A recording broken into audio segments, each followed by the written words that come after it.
Hi everyone, welcome and thank you for being here. Today is a day. And what do I mean by that? Well, it's one of those days where you throw shade under cover. Anyway, let's get straight into it. I'm watching Prince William lately and watching him very closely. Now, I loved Diana, warts and all. I was not blind to her faults or the mistakes she made, but I had a certain level of understanding, an intuitive kind of understanding. As a result, I loved to see her children grow up, watching them grow up and become teenagers and eventually men. There is exactly 2 years and 12 days age difference between myself and Diana, and where she had 2 boys, I had 2 girls. I just started having babies a little later than she did, so there is a 4-year age difference between my eldest and her eldest, and an 8-year difference between my youngest and her youngest. But otherwise, our lives very much followed the same trajectory with a broken marriage, etc., etc. So like I said in a previous video, as Diana's son, I'm sad for the path Harry's life took, but for Harry the man, I only feel contempt. When it comes to William, though, I find him a complete enigma and very interesting to watch. I would say that up until 3 or 4 years ago, William may have been the loyal son and grandson, may have done his duty, but after Prince Philip's death, there had been a gradual change in him, a change which suddenly took another leap after the Queen's death.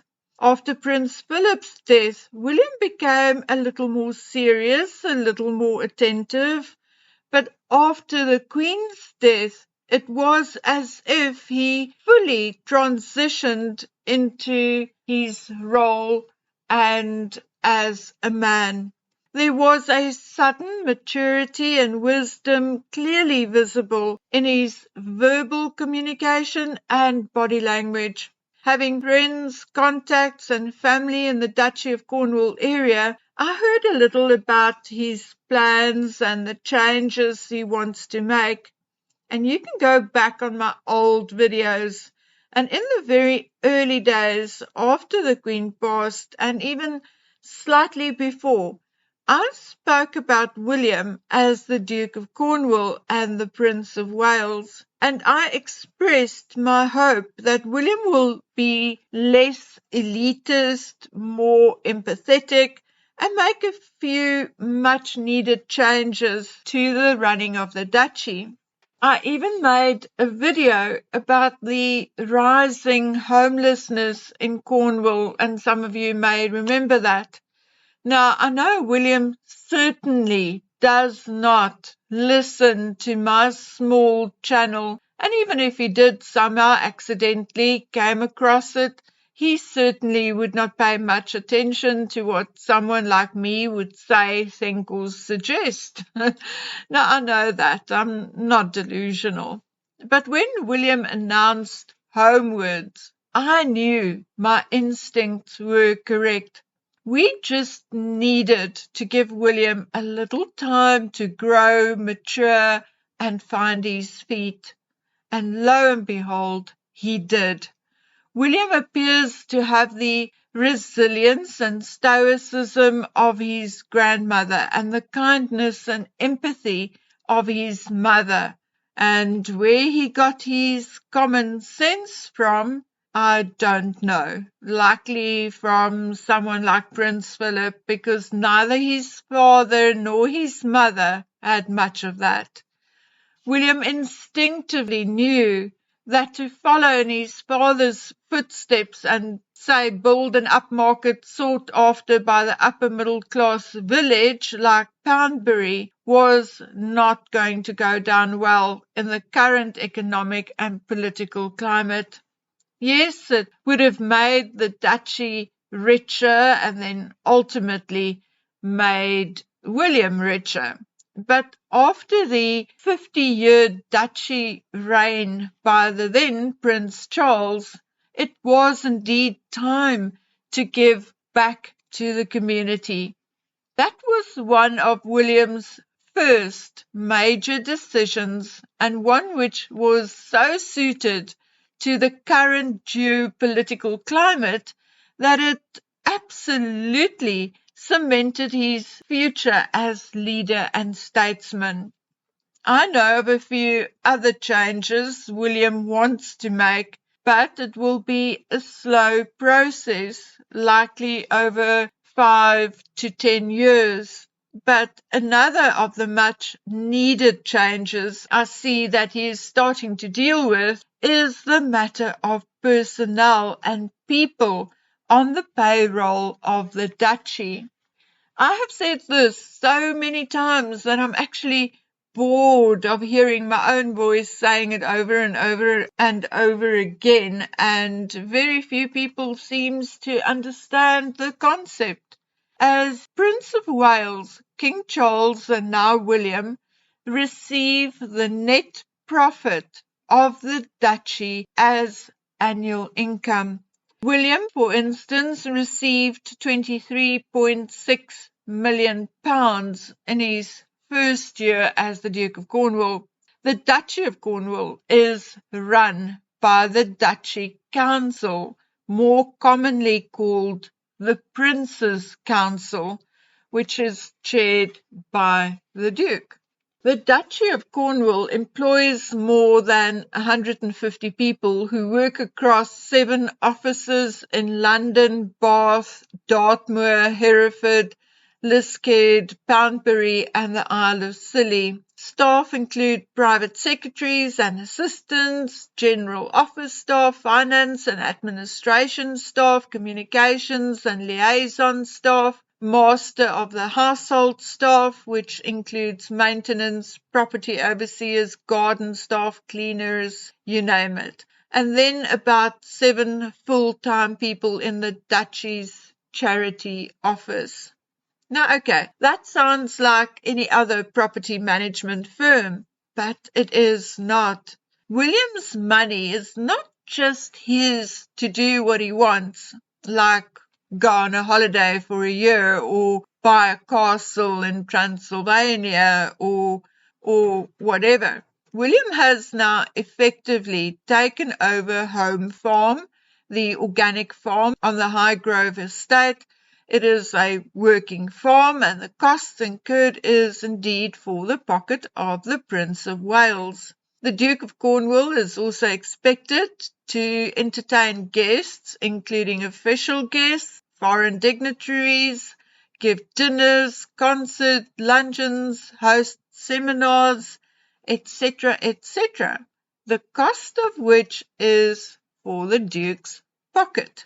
He also pays his own and Catherine's personal staff, which includes chefs, grooms, valets, secretaries, and nannies, all from his duchy income.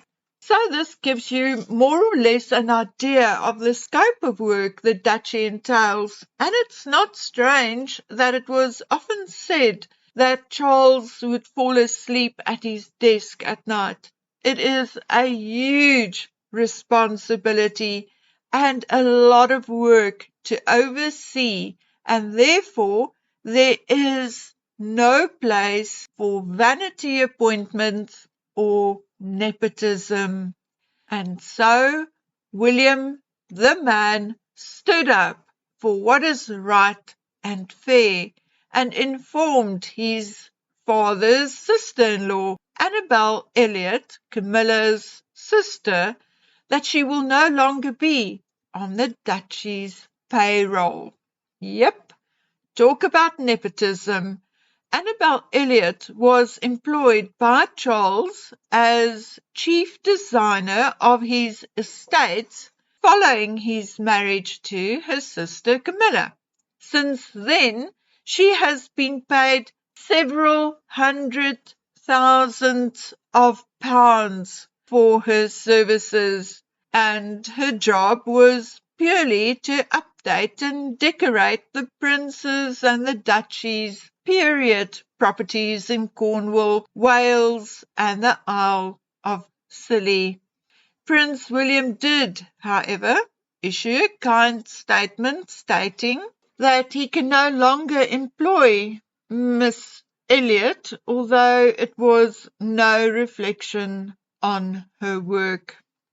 Unfortunately, we all know people, and we also know that there is a pro-Harry and Meghan camp, a pro-William and Catherine camp, pro-Charles and Camilla camp, and then all the anti-camps, anti-William and Catherine, anti-Charles and Camilla, and so forth and so forth. And that the competition between the camps are indeed really fierce, and that they will grab at anything to throw shade at the others, and therefore there had been some very snide remarks and comments when, shortly after William let Annabelle Elliot go, he appointed his good friend William van Cutsum as advisor for the duchy estate.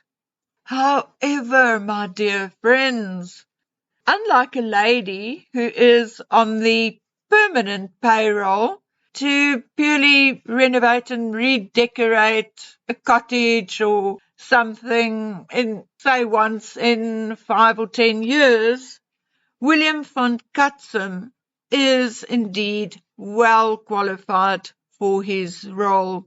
He is a chartered surveyor. He specializes in logistics, renewable businesses, and building storage facilities across Britain. He also has a keen interest in regenerative farming practices and farming businesses. A trusted friend, but also a qualified one who can help William do what is best for the Duchy of Cornwall. So that's it, my dears. Some news on William and the progress he's making. And I think in the future we should be paying more attention at William and what he's doing, because he will indeed shape the future of the monarchy. Okay, my dear friends, I will be back shortly with some other stories. So until then, please take good care of yourselves. Bye.